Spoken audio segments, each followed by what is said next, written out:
Ассаляму алейкум, дорогие друзья! Хабирову указали свое место. Как говорится, куда идти, вперед, батюшки. Что произошло совсем недавно и что всплыло вокруг экономического форума сотрудничества между Россией и Казахстаном? Совсем недавно прошел 19-й форум в Астане, в Казахстане, экономическое сотрудничество, где принимало участие, собственно, сам Казахстан, Россия и другие некоторые среднеазиатские страны. Вот, Хабиров, глава Республики Башкортостан, пытался добраться до Казахстана на автомобиле, но это не случилось, и он почему-то развернулся, приехал обратно в Уфу, заболел резко коронавирусом, потом через 3-4 дня он снова появился на заседаниях, а потом его вызвали в Москву и еще и наградили орденом, как я его называю, орденом за вклад в разграбление Башкортостана. Официально он звучит как орден за внесенный вклад в внешнеэкономические сотрудничества. Что мы имеем с этого форума?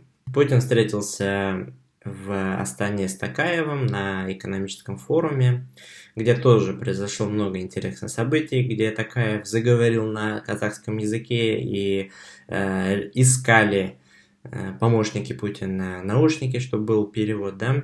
Вообще, очень интересная ситуация вокруг Казахстана, так как после событий в Украине, после начала войны оккупационной России, войны в Украине, Казахстан маленькими шажочками начинает отталкиваться от политики России, что для нас является плюсом. Конечно, это мое личное мнение, что это определенное отталкивание, холод между Казахстаном и Россией определенно назревает. И Макрон, президент Франции, посетил Астану, где они договаривались о поставках ПВО в Казахстан. Это очень интересное событие, и я надеюсь, что в ближайшем будущем Казахстан станет более независим от России, нежели сегодня, или вообще полностью отделиться от зависимости от России, да? Вот. И что же касается нашего региона, Путин от имени нас, от имени Башкортостана говорит о том, что будут экономические какие-то договора, сотрудничество и так далее. Во-первых, я что хочу сказать, что Республика Башкортостан, она сама может договариваться с другими странами, такими как Казахстан. Это близкий для наш народ, это, можно сказать, братский для наш народ, да, и мы можем сами вести экономическое сотрудничество без участия Москвы. Ну, зачем нам нужны нахлебники?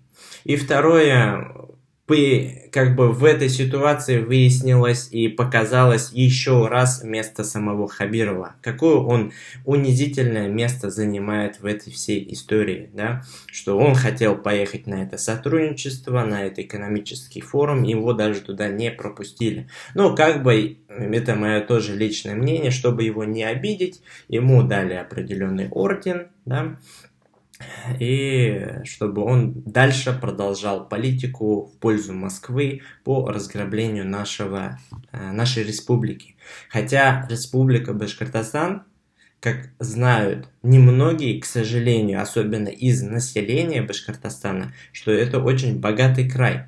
Что в основном знают жители о нашей республике или кого спросить о республике, что ты знаешь о Башкортостане? Говорят, ну, это мед и кумыс, да.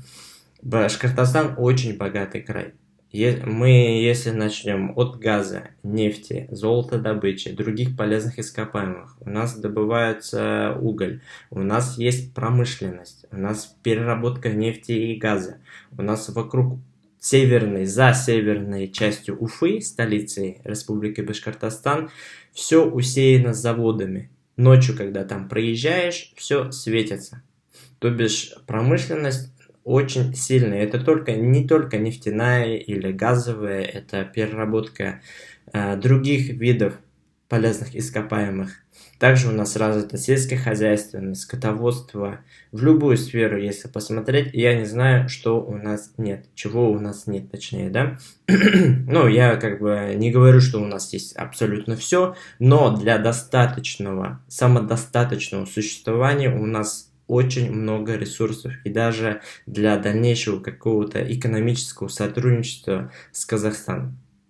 За это нам никакие нахлебники не нужны, и подобные, как Хабиров, к сожалению, они предают свой народ и полностью не соответствуют политике населения. Да?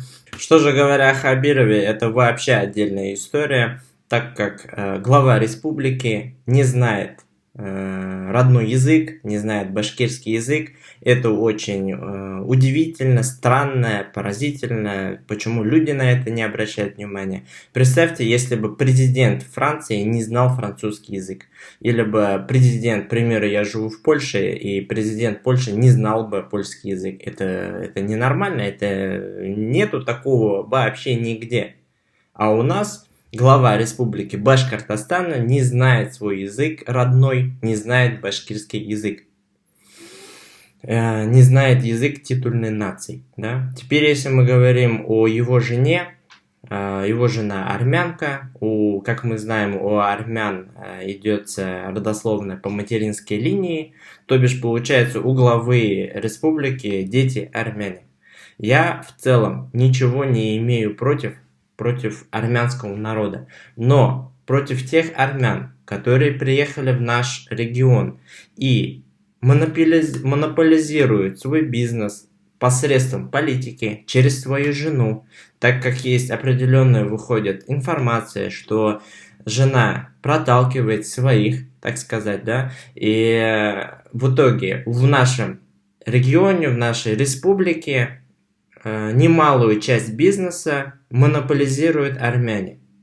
Ну, это некрасиво.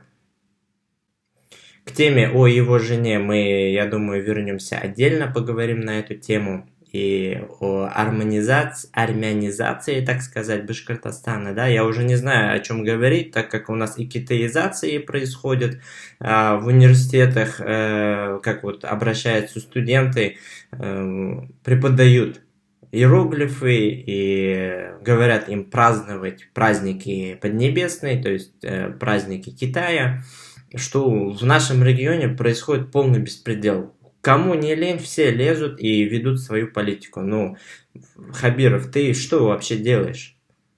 Неужели у тебя вообще нету достоинства? Тебя и так уже унизили. Тебе показали свое место, и тебе нравится свое положение. Неужели это так и есть? И ты хочешь дальше вести свою политику, быть слугой Путина. И в истории Башкортостана ты останешься прислужником Путина, прислужником Москвы, которого неоднократно унижали, который участвует в разграблении Башкортостана, ведет полностью политику русификации, уничтожения родного языка, чему ты и сам являешься примером.